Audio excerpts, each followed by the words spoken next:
ICAI का जो मोटो है वो मोटो है या एषः सुप्तेषु जागति। सोते हुए लोगों के बीच जो जागता है, यही है ना।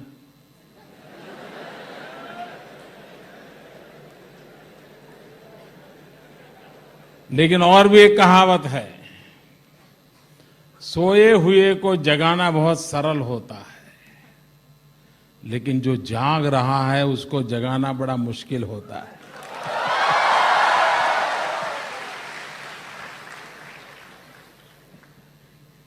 और आप लोग तो जागते हैं, और जो जागृत है उसे कौन जगा पाएगा।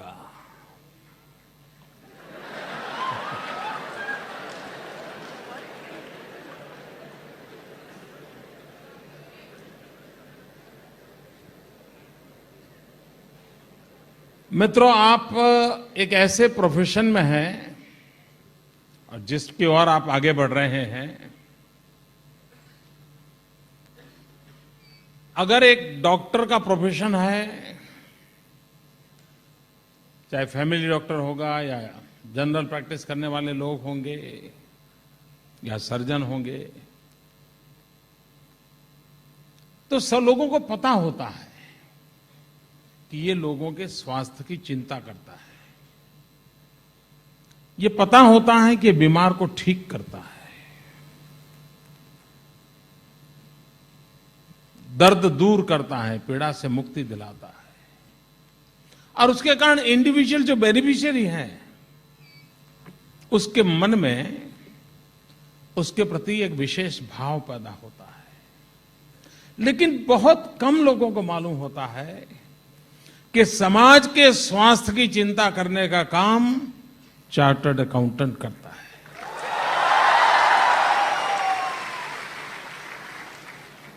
समाज की व्यवस्थाएं स्वस्थ रहें, समाज की व्यवस्थाओं में वो चीजें प्रवेश न कर जाएं जिसके कारण लंबे अरसे तक, पीढ़ियों तक उसका प्रभाव पैदा हो जाए। और उस अर्थ में चार्टर्ड अकाउंटेंट की जिम्मेवारी किसी डॉक्टर से जरा भी कम नहीं है। और एक डॉक्टर जब किसी मरीज की सेवा करता है, शरीर को काट भी देता है, शरीर का एक हिस्सा चला भी जाता है, तो भी डॉक्टर उसको अच्छा लगता है। हाथ काट देने के बाद कहता है थैंक यू सर। क्यों? आपने मुझे बचा लिया। लेकिन एक ऑडिटर जब ऑडिट निकालता है तो कहता है यार ऑडिटर बदलना पड़ेगा।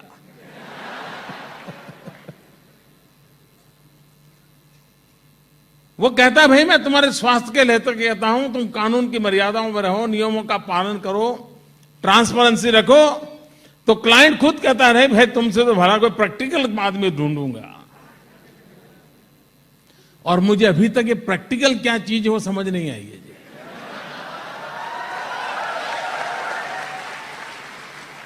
मुझे राजनीति में भी बहुत लोग कहते हैं मोदी जी ये राजनीति है, थोड़े प्रैक्टिकल होना पड़ेगा।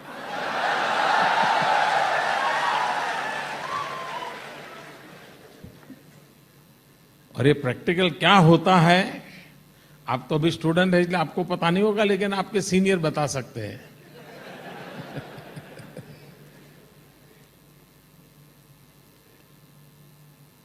मित्रों, आज देश में काले धन की बड़ी चर्चा है। क्यों भाई, आप लोगों को करंट क्यों लगा?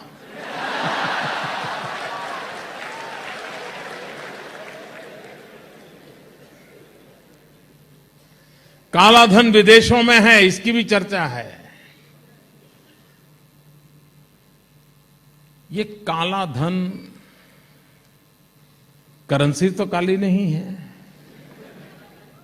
ये काले मन की पैदावार है।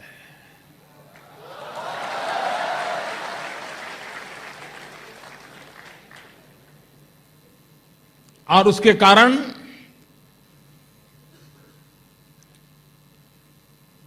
एक पैरेलल इकोनॉमी खड़ी हो जाती है, एक पूरा पैरेलल अर्थतंत्र चलता है, और जिस पर न किसी की निगाह होती है, न किसी का कंट्रोल होता है। और वो आगे जाकर के इतना नासूर बन जाता है कि कभी कभी ऑफिशियल फाइनेंशियल सिस्टम से ये अनऑफिशियल फाइनेंशियल सिस्टम इतनी बड़ी तगड़ी हो जाती है कि सारी व्यवस्थाएं नाकाम हो जाती है। मित्रों, वो कौन सी जगह है जहां पर काले धन को रोकने की संभावना है? वो कौन सी जगह है? जो काले मन वाला इंसान काला धन पैदा करता है, वो जगह है? नहीं दोस्तों, एक खिड़की ऐसी है जिस खिड़की पर अगर सही चौकीदार बैठा है तो काला धन बनने की संभावना नहीं है, और वो जगह के चौकीदार आप है।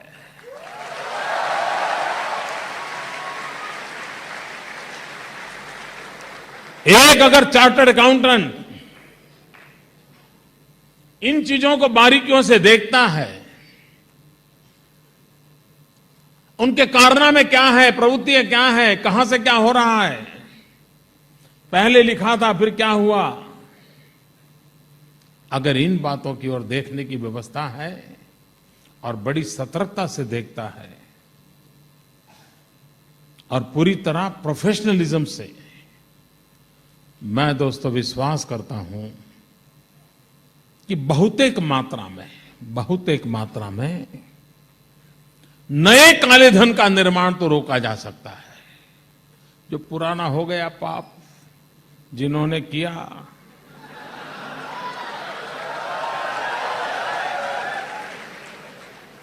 उनको सजा देने के लिए अवसर आएंगे।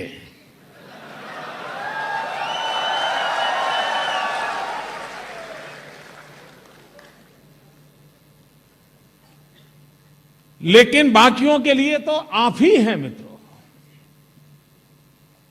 और इसलिए समाज जीवन में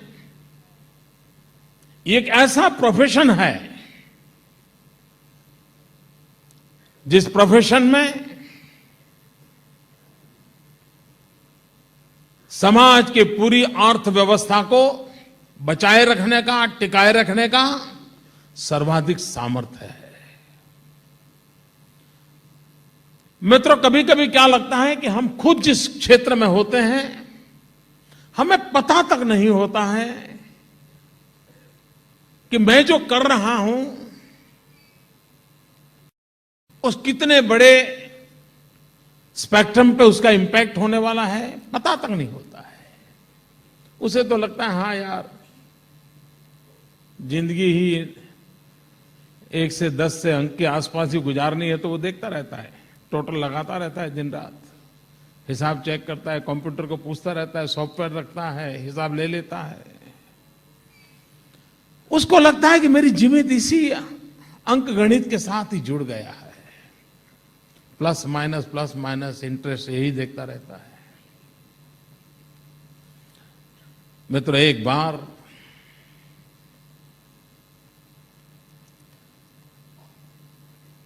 कुछ पत्थर तराशने वाले लोग पत्थरों के बीच पत्थरों को तराश रहे थे।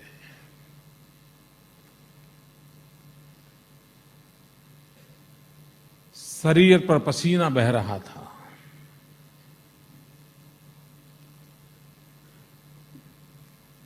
धूप और छांव ऐसा थोड़ा सा शेड था, और निर्जीव पत्थरों पर अपना काम कर रहे थे। किसी ने जाके किसी को पूछा कि भाई क्या कर रहे हो? अरे भाई क्या करे, पेट भरने के लिए मजदूरी कर रहे हैं। दूसरे को पूछा तो उसने कहा क्या करे भाई, पैदा ही पत्थरों के बीच में हुए हैं, गुजारा भी पत्थरों के बीच में होगा, यही कर रहे हैं। तीसरे को पूछा क्या करे भाई, बच्चों को पालना है, बड़ा करना है तो मेहनत तो करनी पड़ती है, कर रहे हैं। देखिए ना हाथ कैसे हो गए हमारे। एक और को पूछा क्या कर रहे हो भाई, उसने कहा मैं भव्य मंदिर का निर्माण कर रहा हूं।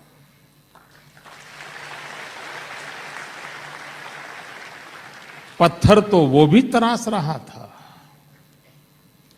हाथ में खून उसका भी बह रहा था,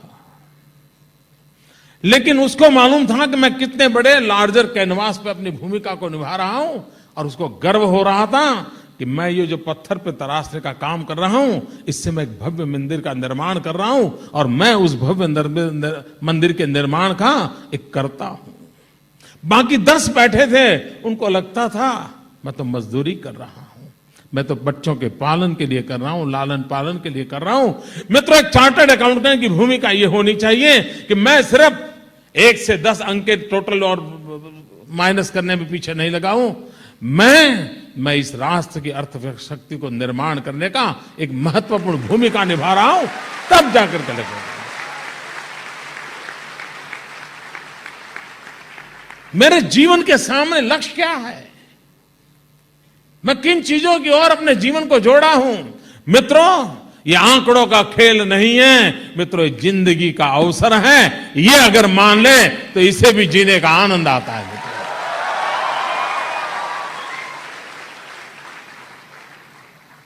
यहां बहुत लोग ऐसे बैठे होंगे, जब वो छोटे होंगे और घर में मेहमान आया होगा तो मां ने परिचय करवाया होगा मेहमानों को, ये जो बड़ा है ना उसको डॉक्टर बनाना है, छोटा है उसको इंजीनियर बनाना है। आपने भी बहुत सालों तक सुना होगा डॉक्टर बनूंगा या इंजीनियर बनूंगा, कभी बोला होगा पायलट बनूंगा या क्रिकेटर बनूंगा। थोड़ा सेलिब्रिटी का शौक होगा तो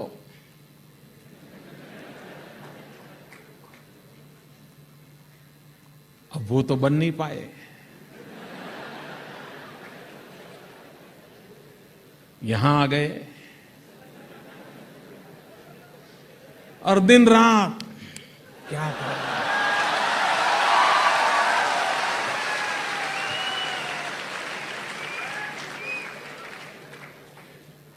मैं लॉ और सीए में पढ़ने वाले नौजवानों के संबंध में हमेशा मेरे मन में कुछ न कुछ सोच रहती है। मैं पूछता था आप लॉ क्यों कर रहे हैं, नहीं कि बोले एक और कोई काम नहीं था।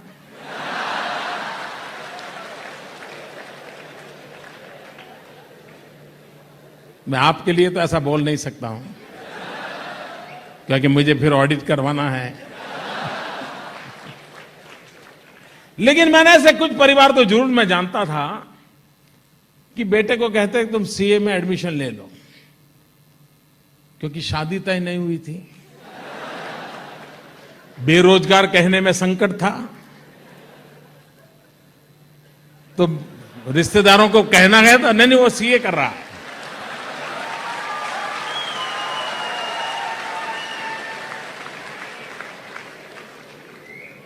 तो तब तक मेल बैठ जाता था, फिर सीए हो या ना हो कहीं तो मेल बैठ जाएगा।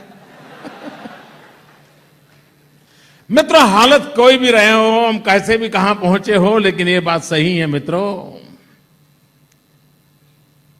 अपनी योजना से आए हो, अपने इरादे से आए हो या संजोग ने आपके यहां भेजा हो, लेकिन मित्रों जहां हो वहां जी जान से जीने की कोशिश करो दोस्तों।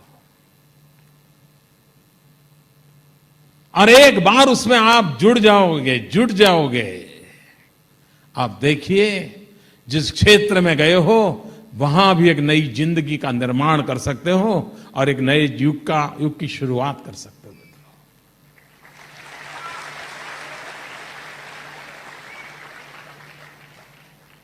मित्रों, मैं मूलतः राजनीति का व्यक्ति नहीं था।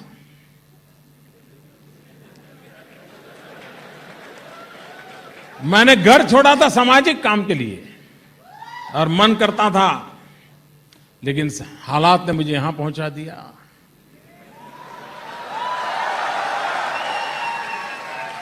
और जब पहुंच ही गया तो मैंने तय किया कि अब पीछे मुड़ करके नहीं देखेंगे, जिंदगी खपा देंगे मित्रों।